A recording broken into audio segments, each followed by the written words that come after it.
ಆಲಿಸಬೇಕಮ್ಮ.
ಮಗನ ಮಾತು ಯಾವತ್ತಾದ್ರೂ ಅಲಕ್ಷ್ಯ ತಡೆಯೋಣೇನು? ಆಲಿಸುವುದು ಮಾತ್ರ ಅಲ್ಲ, ಆಲಿಸಬೇಕು ಎನ್ನುವುದಾಗಿ ಕೇಳಿಕೊಳ್ತಾ ಇದ್ದೀನಿ. ಅಮೃತ ವಾಣಿಯಾಗಿ ಮೈಯೆಲ್ಲ ಕಿವಿಯಾಗಿ ಕೇಳ್ತೀನಿ ಅಲ್ವಾ? ಈಗಾಗಲೇ ನಡೀತಿರುವಂತ ಭಾರತ ಯುದ್ಧದ ಬಗ್ಗೆ ತಾವು ಅಧ್ಯಯನ ಮಾಡ್ತಾ ಇದ್ದಿರ್ಬೇಕಲ್ಲ? ಹೌದು ಮಗನೇ. ಇಲ್ಲಿವರೆಗೆ ನಡೆದ ಎಲ್ಲಾ ಯುದ್ಧದ ಗೆಲುವು ಎನ್ನುವುದು ನಮ್ಮದ್ದು. ಹೌದು ಮಗ. ಅಂದ್ರೆ ಪಾಂಡವರದ್ದು, ಪಾಂಡವರ ಪಾಲಿಗಾಗಿದೆ ಅಲ್ವಾ? ಹೌದು ಮಗ. ಅದನ್ನ ಸಹಿಸಲು ಸಾಧ್ಯವಾದ ಕೌರವೇಶ್ವರ ಗೆಲ್ಲುವ ಛಲವನ್ನೇ ಬಿಟ್ಟಿದ್ದಾನೆ. ಹೌದಾ? ಹೌದೌದು. ಹಾಗಿದ್ದೇನು ತಲೆ ವಿಷಯ ಇಲ್ಲ, ಯುದ್ಧ ಇಲ್ಲ ಅಂತ ಆಯ್ತು. ಯುದ್ಧ ವಿರಾಮ ಘೋಷಿಸಿದಾನೆ ಅಂತ ಅರ್ಥವಾ? ಮತ್ತಿನೇನು? ರಣಕ್ಷೇತ್ರದಿಂದ ಹಿಂದುಳಿದ್ದಾನೆ ಅಂತಂದ್ರೆ ಅರ್ಥ ಅಲ್ಲ. ಮತ್ತೆ ಹೇಗಾದ್ರೂ ಮಾಡಿ ಗೆಲ್ಲಬೇಕು. ಹೌದಮ್ಮ, ಹೇಗಾದ್ರೂ ಮಾಡಿ. ಕುಯುಕ್ತಿಯ ಬಲೆಯೊಂದನ್ನ ಹಿಡಿದಿದ್ದಾನೆ ಆತ. ಹೌದಾ? ಏನು? ಸೇನಾಧಿಪತ್ಯವನ್ನ ಉಭಯ ಕುಲ ಬಿಲ್ಲೋಜರೆಂದೆನಿಸಿಕೊಂಡಿರುವಂತ ದ್ರೋಣಾಚಾರ್ಯ ಕಟ್ಟಿದ್ದಾನೆ. ಸತ್ಯ. ಸೇನಾಧಿಪತ್ಯ ವಹಿಸಿಕೊಂಡಂತ ದ್ರೋಣಾಚಾರ್ಯ ಮಾಡುತ್ತೇನು ಗೊತ್ತೇನಮ್ಮ? ಏನ್ ಮಾಡಿದ್ದಾರೆ ಕಂದ?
ಬಿಟ್ಟು ಕೊಡದ ಕೌರವ ಇಂತಹ ಕೃತ್ಯನ ಕೈಗೊಂಡಿದ್ದಾನೆ ಅಂತೇಳಿ ಆದ್ರೆ ಯಾವ ರೀತಿ ಅಂತ ಬೇಕಲ್ಲ ಮಗನೇ. ಕುರುಕ್ಷೇತ್ರ ರಣಾಂಗಣದಲ್ಲಿ ಈಗಾಗಲೇ 7-11 ಯುದ್ಧ ಪ್ರಾರಂಭ ಆಗಿದೆ. ಹೌದು, 7 ಕ್ಷೇಣಿ ನಮ್ಮದಾದ್ರೆ 11 ಕ್ಷೇಣಿ ಅವರದ್ದು. ಒಟ್ಟಿನಲ್ಲಿ 18 ಕ್ಷೋಹಿಣಿಯ ಯುದ್ಧ.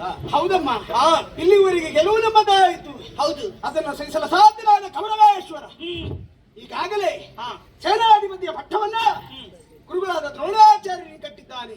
ಹೌದು ಅಮ್ಮ, 2 ದಿನ ಯುದ್ಧ ನಡೆದು ಹೋಗಿದೆ ಈಗ ಅಲ್ವಾ? ಹೌದು, ಸೇನಾಧಿಪತ್ಯವನ್ನು ವಹಿಸಿಕೊಂಡಿರುವಂತಹ ದ್ರೋಣಾಚಾರ್ಯರು ಮಾಡಿದ್ದೇನು ಗೊತ್ತೇನಮ್ಮ? ಏನು ಮಾಡಿದ್ದಾರೆ? ಅಭೇದ್ಯವಾದ ಶಕ್ತಿಯುವ ಕೋಟೆಯನ್ನು ಬರೆದಿದ್ದಾರೆ. ಕೋಟೆಯನ್ನು ಬರೆದಿದ್ದು ಮಾತ್ರ ಅಲ್ಲ, ಮತ್ತೆ ಯುದ್ಧ ಆಹ್ವಾನದ ಲಿಖಿತವನ್ನು ನಮ್ಮವರಿಗೆ ಕಳುಹಿಸಿಕೊಟ್ರು. ಆ ಲಿಖಿತವನ್ನ ನಮ್ಮ ದೊಡ್ಡಪ್ಪ ಹಿಡಿದು ಚಿಂತಾಕ್ರಾಂತರಾಗಿ ವಾಚಿಸ್ತಾ ಇದ್ದೆ. ಅದಕ್ಕೆ ನೇರವಾಗಿ ಅವರಿದ್ದಲ್ಲಿಗೆ ನಾನು ಹೋದೆ.